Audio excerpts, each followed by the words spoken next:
My name is Serena Rich, and on behalf of Mr. and Mrs. O'Donnell and the O'Donnell Foundation, welcome to the 2016 Excellence in AP Arts and Music Theory Scholarship Award Ceremony. Thank you for joining us to celebrate our 4 award winners, Jerry, Emily, Dara, and Ananya. As many of you know, Mrs. O'Donnell created this $20,000 scholarship to recognize 4 outstanding seniors who have participated in our AP Arts Incentive Program. I'd like to thank our exceptional selection committee, Hong Bass, Kathleen Bishop, and David Corrigan. They reviewed many lengthy applications and interviewed 10 finalists before selecting the 4 young women we honor today. Our thanks also to the Communities Foundation, particularly President and CEO Brent Christopher. I don't know if Brent is still here. He may have ducked out. But anyway, thrilled for him for his new position with the Children's Medical Center Foundation. And also special thanks to Scholarship Coordinator Abigail Hazlitt. CFT does an extraordinary job managing the scholarship, every detail, and they also allow us to use this beautiful facility. So we're very, very grateful. And also today, we are joined by Bill Solomon and his lovely wife, Gay. On Tuesday, the board of the O'Donnell Foundation elected Bill to succeed Mr. O'Donnell as chairman, president, and CEO of the foundation. He built Austin Industries into a billion-dollar construction company. His record of philanthropic accomplishments is wide, including chairing 2 of Dallas's largest philanthropic foundations, the Southwest Medical Foundation and the Hoblit Foundation. We are very fortunate to have a man of his experience and judgment lead the foundation into the future. So we're thrilled to have him there. Finally, I'd like to recognize Mrs. O'Donnell, who created this scholarship and the AP Arts Incentive Program over 20 years ago.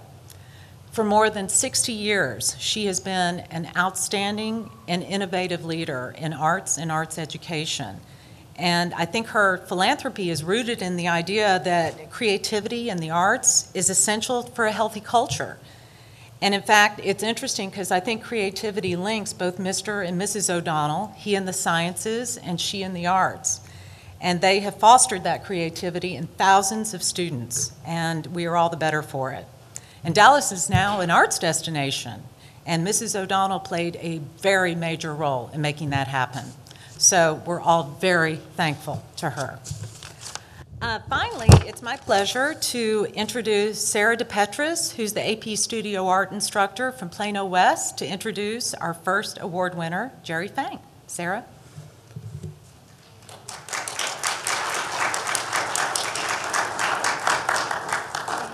Good afternoon. Let's see. It's an honor and a privilege to introduce such an exemplary artist, student, and intellectual as Jerry Fang. I've been lucky enough to know Jerry since Art 2 in her sophomore year, which doesn't happen very often in Plano. It's been incredible to see how she and her work have grown and evolved over the past 3 years.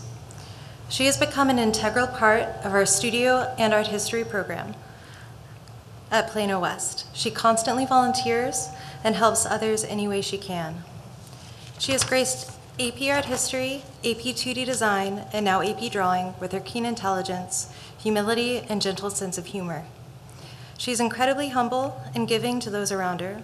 She exemplifies the best of a Plano West student, always going above and beyond what is needed, expected, or even hoped for. She strives to push her work beyond any set standard, questioning herself and continuously expanding her scope of knowledge and creative risk-taking. She is said to be the salutatorian at West, having the 2nd highest class rank out of 1,400 students. And she does it all and makes it look easy. It's unbelievable. In addition to passing an upcoming total of 16 AP courses and exams, she is on the DMA's Teen Advisory Council, practices figure skating, is an accomplished pianist.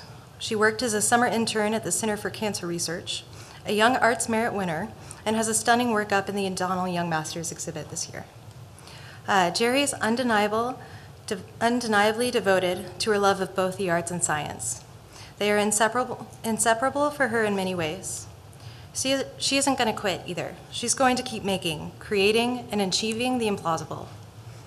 Jerry is not afraid of a challenge or pushing herself to reach the absolute best of her ability. Thank you, Jerry, for motivating, and inspiring everyone around you. It's my privilege to introduce to you one of the most dedicated, kind-hearted, and inspiring students I've ever met, Miss Jerry Fang.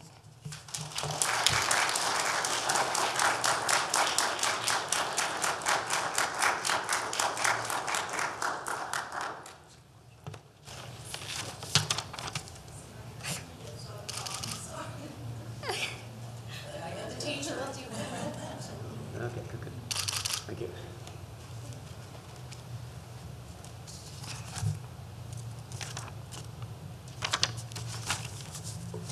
I'm so grateful that I could attend this wonderful reception tonight. I would like to thank my AP Art and Art History teachers, Ms. Sarah DePetris, Mr. Douglas Derricott, and Mr. Ted Kincaid for their encouragement. I would also like to thank my parents and sister for staying up with me all those nights while I was finishing my art projects.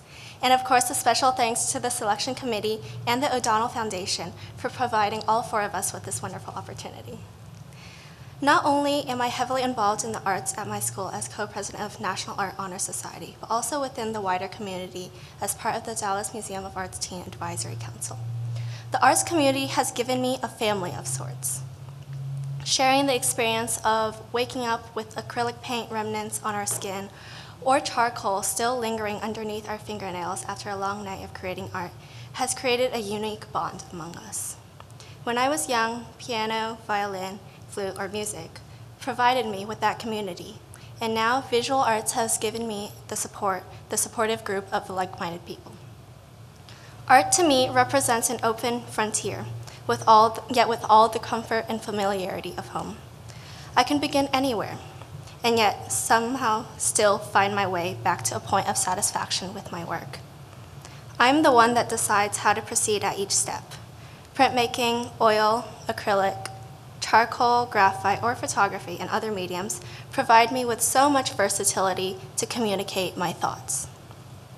Having to constantly innovate novel ideas has developed within me the ability to work autonomously that will be essential for college and my future. Throughout this all, the O'Donnell Foundation has been of tremendous help to me. It was through a visit to the Modern Art Museum of Fort Worth, sponsored by AP Strategies, that I saw a piece by Gerard Richter that actually has inspired my current concentration for this year.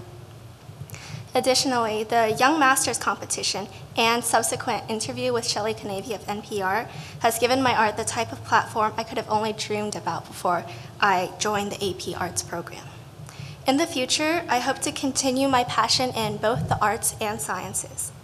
I'm currently undecided for both my college and my major, but I am leaning towards a life sciences major with a possible double major or minor in the visual arts. I would like to pursue a career in healthcare entrepreneurship. However, I know that the skills I have acquired throughout the years in the visual arts will linger with me throughout my life. In conclusion, I hope I've made a good impression. Thank you for the Monet, and I apologize for all these show puns. Thank you so much.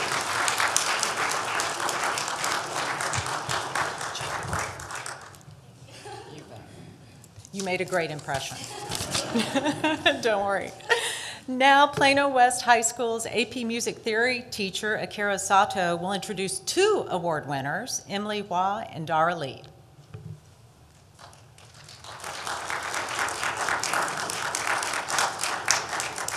Thank you.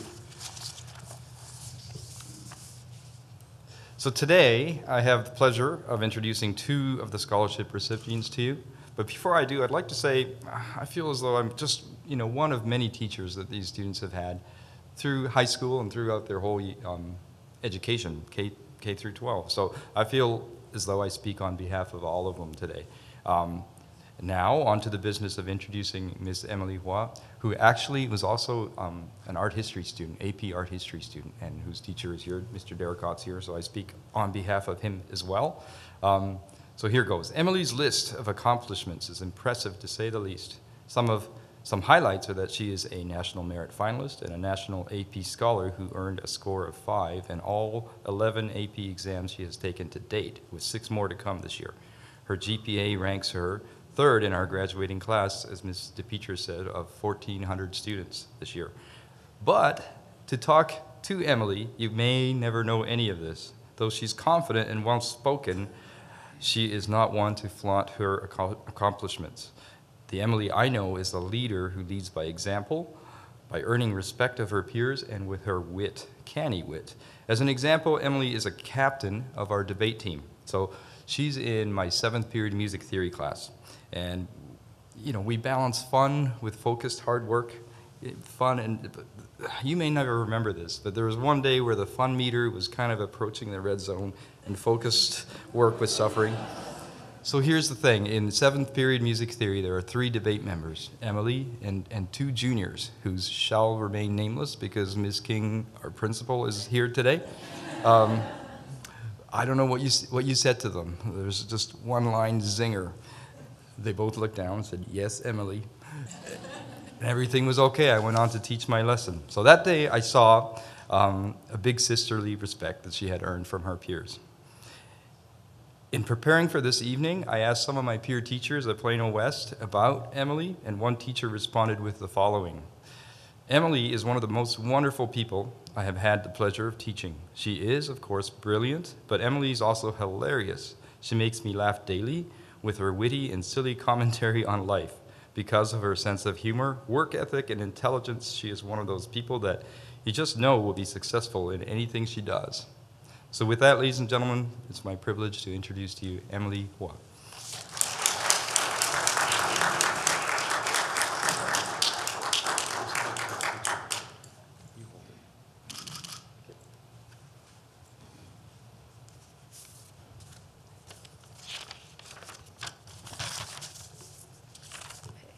So my love of music and art started around roughly the same time. I took both art and piano classes since I was 5 years old. But now, over 12 years later, I'm able to appreciate both art and music for their ability to essentially transcend time. Because even though the art and music movements and their specific pieces are very specific to their time and the creator of these works, just by listening to them, I'm able to be transported across time and across space to the same mentality of these creators. So whether I'm listening to Debussy's Petite Suite or jamming along to the musical I've been begging my friends to listen to, Hamilton, or whether I'm crying in the middle of the Metropolitan Museum of Art because of my favorite art piece, Van Gogh's Wheat Fields with Cypresses is there, or whether I'm traveling throughout China and looking at these beautiful ancient pieces of architecture, I'm able to basically transcend time and be present in the time when they were created. So when I'm in a museum, I can close my eyes and I can almost picture the creators standing right alongside the paintings. When I listen along to music, I can hear the creators of this music almost playing it themselves. And thus, I feel a deep connection to these artists and these musicians from all different time periods. Because I believe that great art has the ability to transport us to different times. And I'm lucky enough to have 3 of my past arts teachers here with me today. So I'd like to thank Ms. DePetris for teaching me to break beyond my limitations and look at art in different ways and try out new styles. I would like to thank Mr. Derricott for telling me to look at the motivations behind these art masters and looking at the meanings behind these pieces of artwork. And I would like to thank Mr. Sato for teaching me these details that allow me to experience these pieces of music better and appreciate them more. So thank you so much, because I've been able to appreciate art and music even more. However, music and the arts aren't the only things I've been involved in high school. Like Mr. Sato says, I've taken a lot of AP classes, and after this year, I will have taken 16 AP classes in total, including art history and music theory. I'm also an avid debater, and I love speech and debate for helping me both find my voice and break out of my comfort zone. So my second thank you goes out to Mrs. King and all my teachers at school and my debate coaches for helping foster this environment of academic excellence here at Plano West and pushing me to be the best that I can be. But onto the future, though I'm still undecided as to which university I will go to, I know that I'll be doing computer science. And while computer science might not seem very compatible with the arts, there's actually a great need in the field right now for people who are able to work with interfaces and design, because many people who focus on computer science are more math and science-based, and I'm able to bridge my love of science with the arts, and I hope to bring this to a highly technical field. And so I would like to dedicate my last thank yous to my friends who have always pushed me to be better and cheer me on, to my family who has always supported me and tried to tell me to be braver than I could be, and to the O'Donnell Foundation for giving me the support I need and helping me achieve my dreams going on into college. So thank you so much, and I would like to end with a quote from one of my favorite painters, Edgar Degas, who says that art is not what you see, but what you make others see.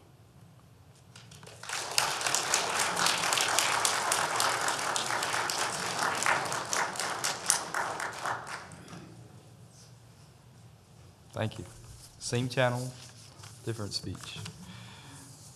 Okay, now to introduce Ms. Dara Lee.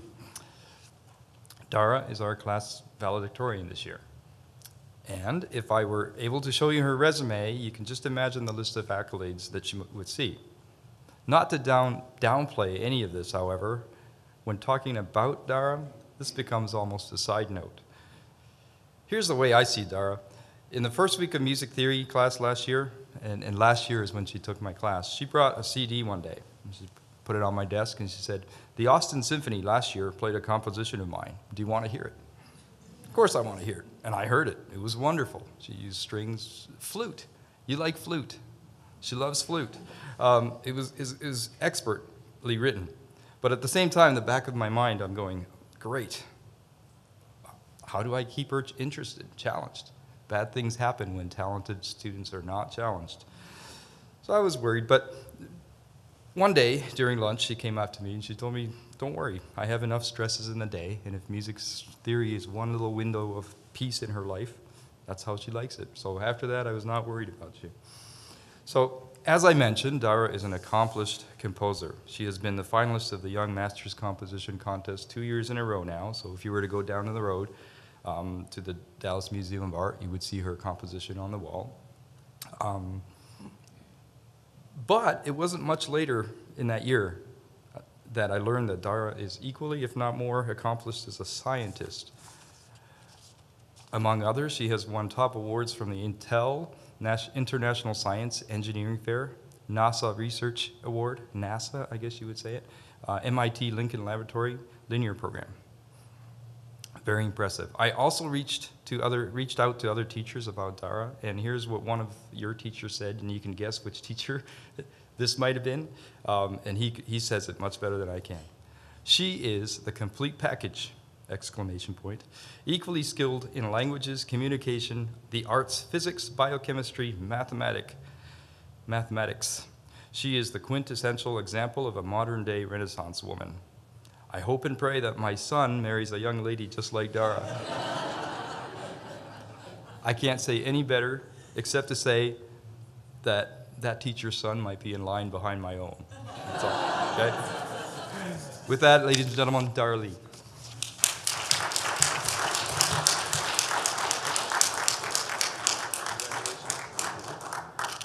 Thank you.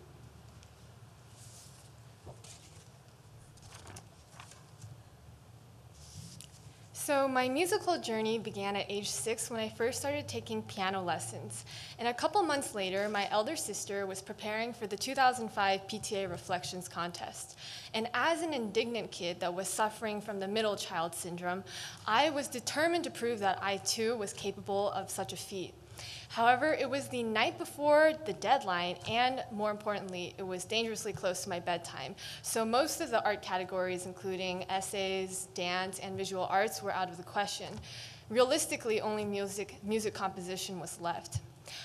Earlier that day, I had made my way through a picture book that discussed the life of a Civil War drummer boy. And after 30 minutes of improvising at the piano, I had somehow translated his story into a short little song, my first composition. 10 years later, the Austin Symphony Orchestra performed my symphonic piece, Bosque del Apache. To me, composing music is like painting colors on a white canvas, beautiful and pristine in a murky world of jumbled noises. Although my love of painting music was immediate, my skill was definitely not.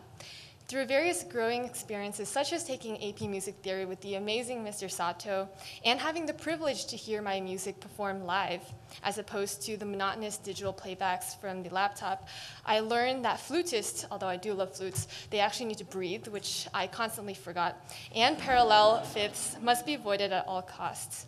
And I was actually contacted yesterday by the Austin Symphony Orchestra that they will be performing another one of my pieces in concert this June, which is very exciting.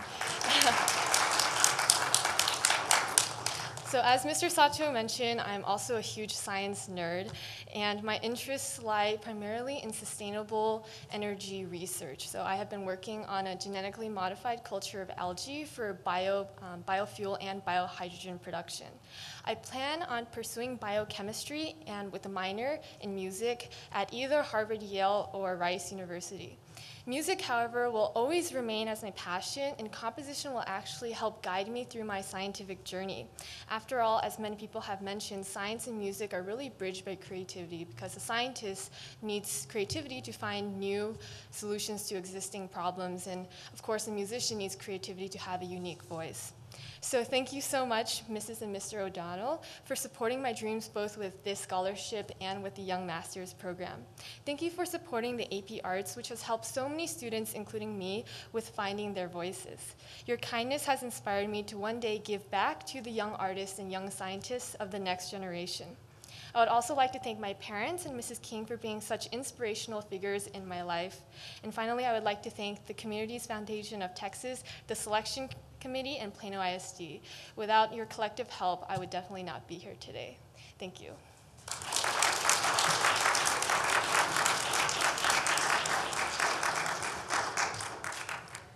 And now, Coppell High School AP Studio Art teacher and our lead AP Studio Art teacher for the program, Tamara Westerveld, will introduce award winner Ananya Rashish.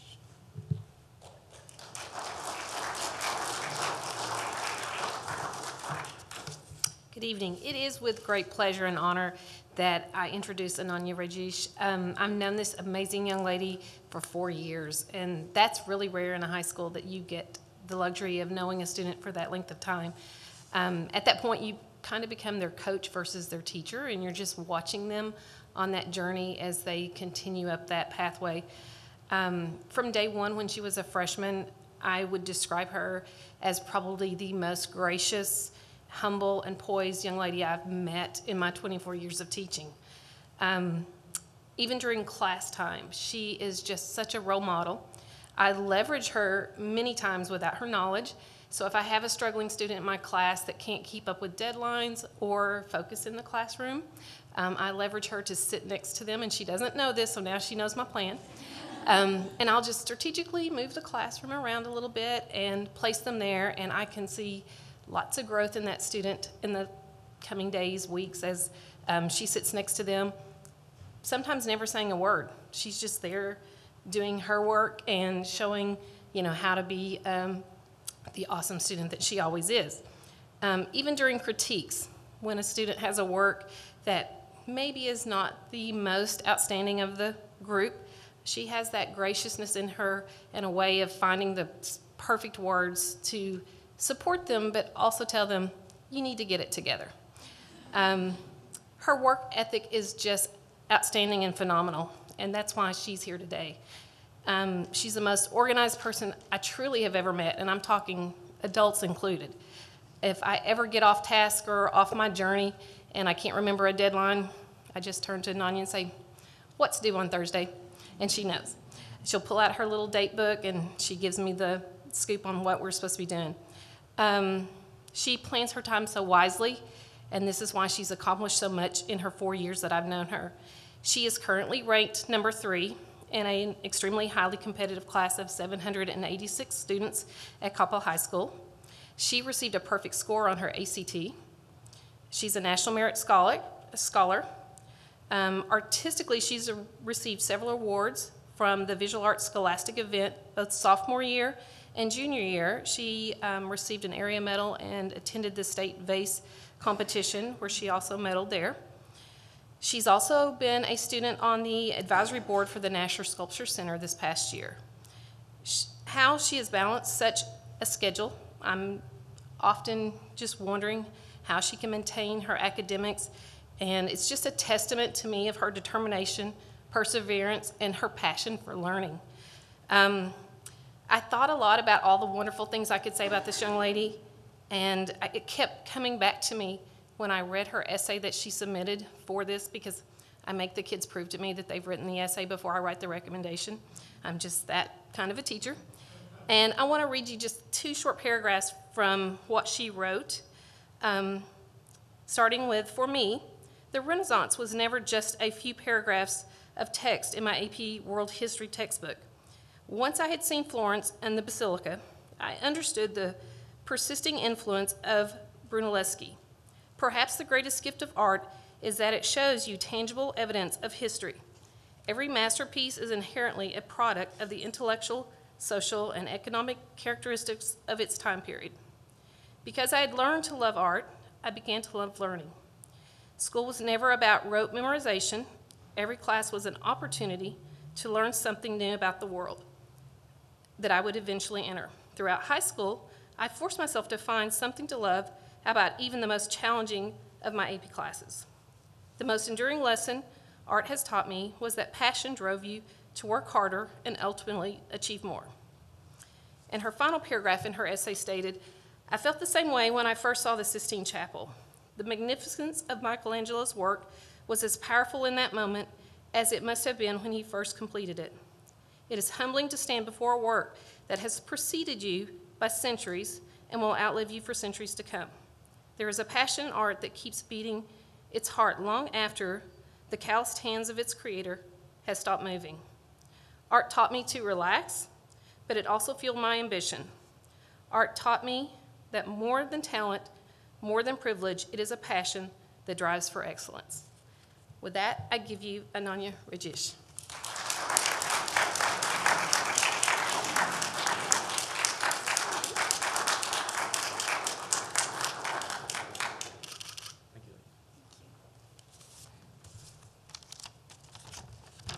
Thank you, Ms. Westervelt. One of the most important principles of art is balance. You can't weigh one side of your composition down too much. In the same way, art taught me you can't let one aspect of your life weigh you down too much. I remember entering school as a freshman and being so bogged down by the amount of work I had to do. It was so overwhelming. But once I found balance in art, I found balance in my life. For me, art has always been an outlet, a form of expression in which more than grades or scores defined who I was. It provided me a space in which to form a personality independent of my academic performance.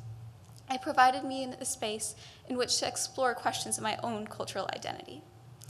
Without a doubt, I will turn back to my brushes and watercolors time and again in the future, if just to momentarily escape from the stressors of life.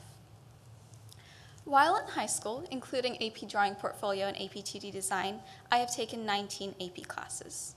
Additionally, at my high school, I am co-vice president of National Honor Society, National Art Honor Society, and a member of Spanish Honor Society. Outside of school, I keep myself busy by volunteering as lead defense attorney at Coppell Teen Court, on the Nasher Student Advisory Board, as Ms. Westervelt mentioned, and as a youth advisor to the Environmental Education Committee. This fall, I will begin studying at the University of Texas at Austin, majoring in business honors, Plan 2, and finance. Eventually, I hope to get an MBA and begin a career as a managerial consultant. But my mother will be the first person to tell you that I don't like doing things that I'm not good at.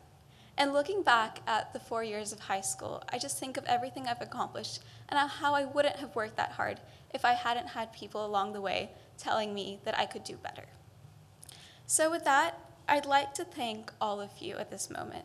My parents, who've always told me I could do more, to achieve more, not just for them, but for myself and my own future. To my art teacher, Ms. Westervelt, who pushed me and made me go back to concentrations and plan them again and again until they were perfect and just how she wanted them. And of course, to the O'Donnell family and the Communities Foundation of Texas. It means so much that you too believe in me, and it really is a testament to everything I want to achieve in the future. And finally, I'd like to thank my fellow scholarship recipients. Just hearing your speeches and everything you've accomplished, it's just a testament to what young people can do, and frankly, you inspire me.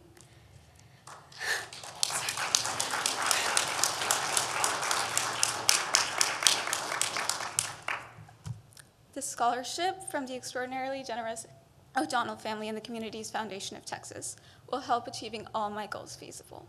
But wherever I end up in 10 years, no matter what I'm doing, I know I'll still be making art. Thank you.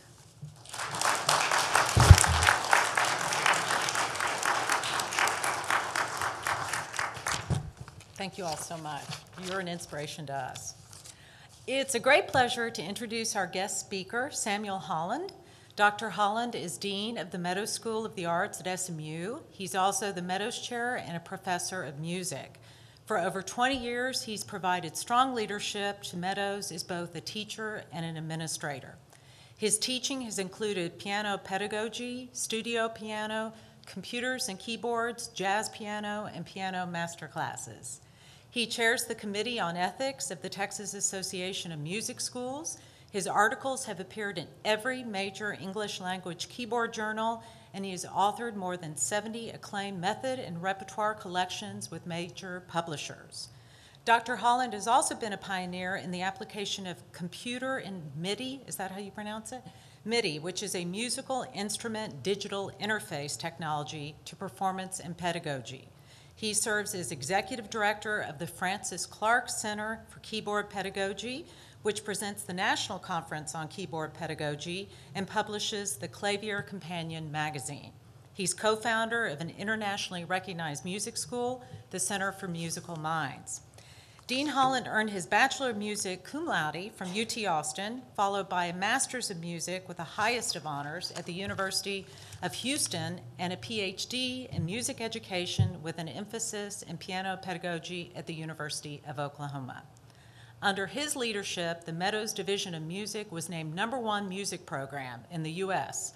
in the 2014 College Factual Rankings. He has been honored with the Texas Music Teachers Association Outstanding Collegiate Teaching Award and the Dean's Prize of Meadows School of the Arts. And last year, and I think this is a great honor, he was named Teacher of the Year by 22,000 members of the Music Teachers National Association. And this award is given annually to a music teacher who goes far beyond the call of duty to exemplify excellence in music teaching. So please join me in welcoming Dr. Holland.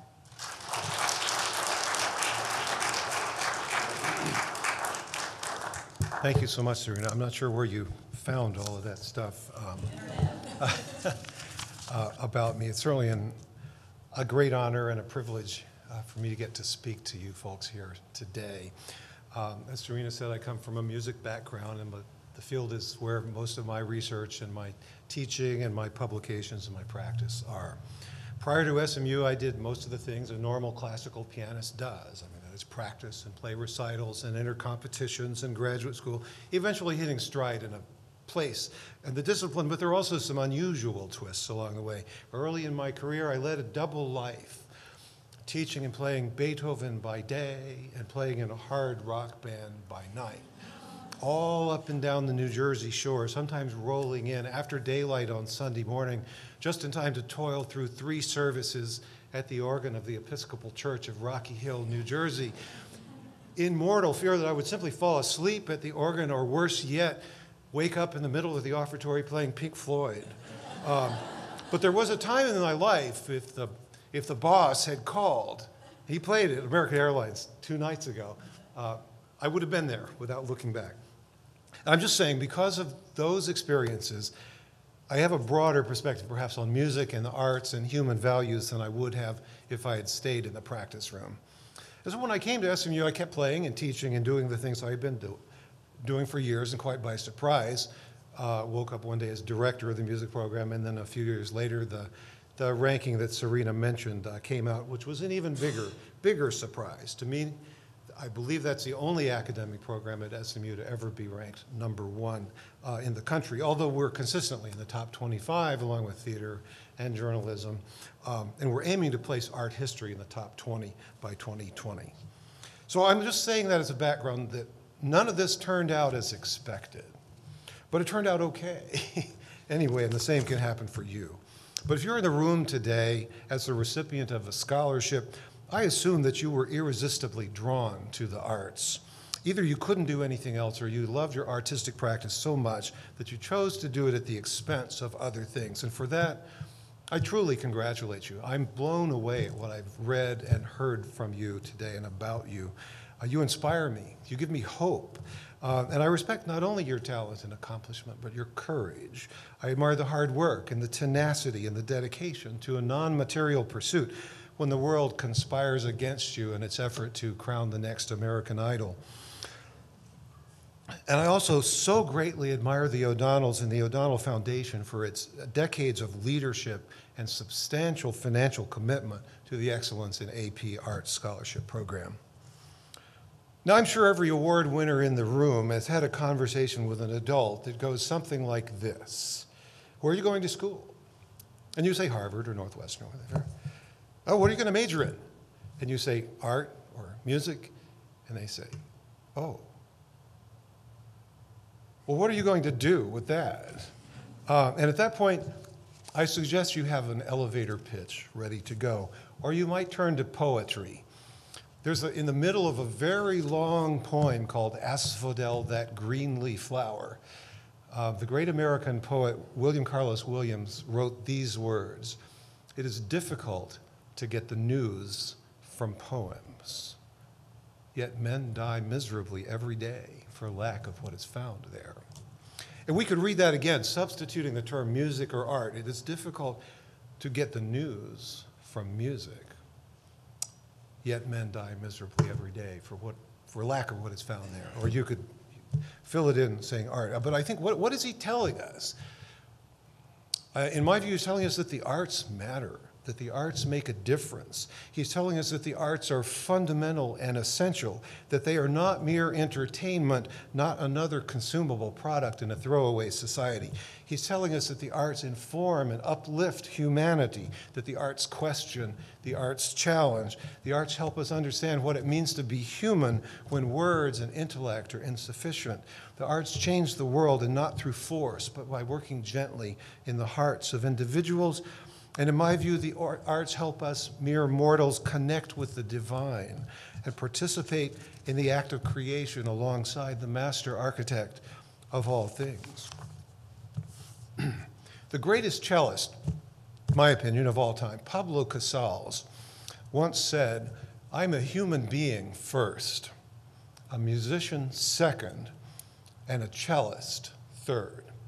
And all too often in school or under the pressure to get it right, in the heat of competition or in the race to get into the right college or get the right job, we get that order confused. And when we do that, we unwittingly move away from that glorious vision of art that William Carlos Williams celebrated.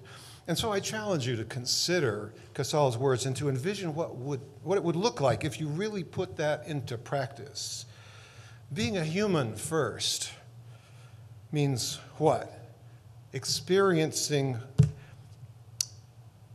things that you can't do in a practice room or a studio or at a computer or in a library or those places alone. It means knowing joy, and it means knowing tears. It means knowing hope, and it means knowing despair. It means knowing love and the loss of love. That whole spectrum of human experience becomes the palette of what an artist has to say. And so being a musician, then, for Casals, let's say more broadly for us, being an artist means learning a canon.